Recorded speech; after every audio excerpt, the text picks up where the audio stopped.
नदी के किनारे एक माँ सारस अपनी बच्चों के साथ बैठी हुई थी। तभी अचानक पास के झाड़ी में हलचल हुई।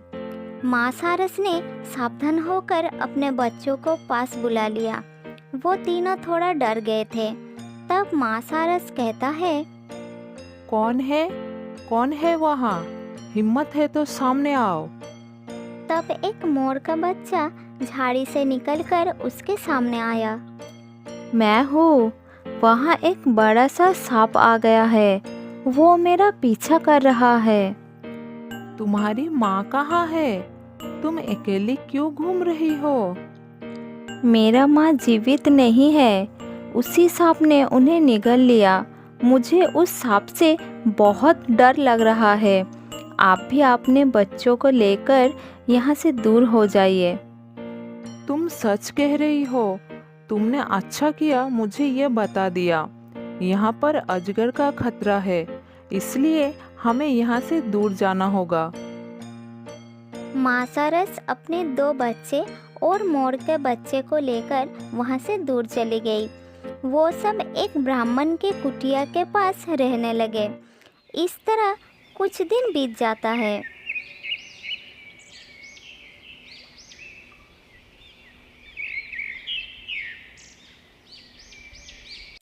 एक दिन मोर के बच्चे ने फिर उस सांप को देखा, जो धीरे धीरे ब्राह्मण के गाय के पास पहुंच चुका था।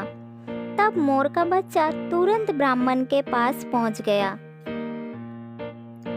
पंडित जी, आपके गाय के पास एक खतरनाक सांप आ गया है। आप अपनी गाय को बचा लीजिए, नहीं तो वो गाय को काट लेगा। ब्राह्मण जल्दी मोर के बच्चे का पीछा करते हुए अपने गाय के पास आ गया और सांप को देख लिया। उन्होंने मंत्र द्वारा जल छिड़ककर सांप को भगा दिया।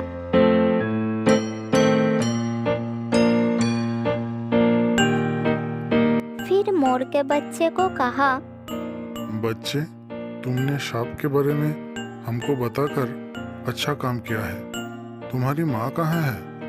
पंडित जी, उसी सांप ने मेरी माँ को मार दिया है। मुझे इस दुनिया में अकेला कर दिया है। मैं हर वक्त उससे बचता फिरता हूँ। बच्चे, अब तुम्हें उस सांप से या किसी भी जानवर से डरने की कोई जरूरत नहीं है। यहाँ आओ, मैं अपनी मंत्र शक्ति से तुम्हें एक शक्ति प्रदान कर रहा हूँ। आज से तुम्हारा नाम अभय होगा। तुम अपने साथ साथ दूसरों को भी रक्षा कर सकोगे। तुम अपनी जादुई शक्ति से कोई भी वस्तु प्राप्त कर सकोगे। ब्राह्मण ने मंत्र पढ़कर मोर के बच्चे के ऊपर गंगा जल छिड़क दिया। आपकी बहुत बड़ी कृपा हो गई है महाराज। मैं परम भाग्यशाली हूँ जो आपका आशीर्वाद मुझे मिला। आपने मेरा नाम अभय रख दिया, इसलिए अब मुझे किसी का भय नहीं है। मोर का बच्चा सारस और उनके बच्चों के साथ ब्राह्मण के कुटिया के पास रहने लगे।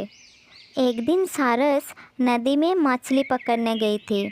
इधर उसके बच्चों को भूख लग गई। अभय भैया, माँ अभी तक नहीं आई। हमें बड़ी भूख लगी है। कुछ खाने का बंदोबस्त करो ना। मोर का बच्चा आसमान के ओर देखकर अपनी इच्छा जताई और उनके सामने बहुत सारा खाना आ गया। खाना देखकर सारस के बच्चे खाने लगे। भैया, बड़ा मज़ा आ रहा है। आप तो बड़े जादूगर हो। अब तुम पेट भर के खाना खा लो, रोना मत। मेरे लिए भी कुछ खाना रखो, मुझे भी भूख लगी है। वो तीनों खाने में मग्न थे। अचानक सारस के एक बच्चे को नदी की याद आने लगी। अभय भैया, नदी का किनारा याद आ रहा है। वहाँ बड़ा मज़ा आता है। चलो चलते हैं, पास में ही तो है। नहीं नहीं, जब तुम्हारी माँ यहाँ आएगी और तुम्हें नहीं देख पाएगी तो वो बहुत परेशान हो जाएगी। उनके आने के बाद ही जाना ठीक होगा। इसके बाद अभय पास में जाकर कुछ फल ढूंढने लगा। इतने में सारस के बड़ा बच्चा चुपचाप अकेले ही चल पड़ा। थोड़ी देर बाद मोर का बच्चा वापस आया तो उसका होश उड़ गया। वो समझ गया कि बड़ा बच्चा नदी के किनारे गया होगा। उसने छोटे को साथ लेकर नदी किनारे पहुंच गया। वहां का नज़ारा देखकर मोर का बच्चा आश्चर्य हो गया। एक बड़ा सा मगरमच्छ सारस के बड़े बच्चों को खाने के लिए आ रहा था। मोर के बच्चे ने दूर से ही मगरमच्छ पर अपनी चमत्कारी नज़र डाली और मगरमच्छ बिल्कुल स्थिर हो गया। वो हिल नहीं पाया, उसके कदम भी रुक गए। फिर वो तीनों मिलकर अपने घर वापस आ गए। एक दिन अभय सारस के 2 बच्चों के साथ खेल रहा था। वो सांप फिर से उनके पास आ गया। सांप सारस के बच्चों के तरफ जा रहा था। बच्चे सांप को देखकर डर गए। माँ सारस वहाँ नहीं थी। अभय आकर सांप के सामने खड़ा हो गया। दुष्ट सांप, तुम चुपचाप यहाँ से चला जाओ।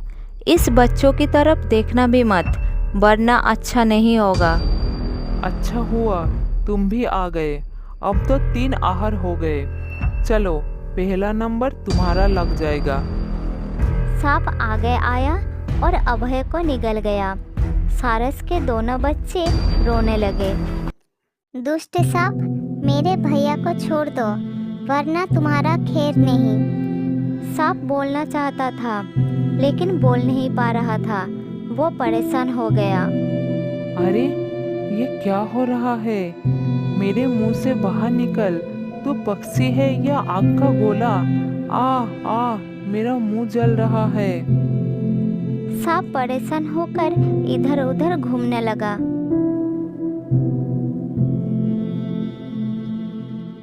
मुझे माफ कर दो, मुझे मत मारो, मैं मर जाऊंगा, छोड़ दो मुझे। सांप के मुंह के अंदर से कुछ आवाज आने लगा।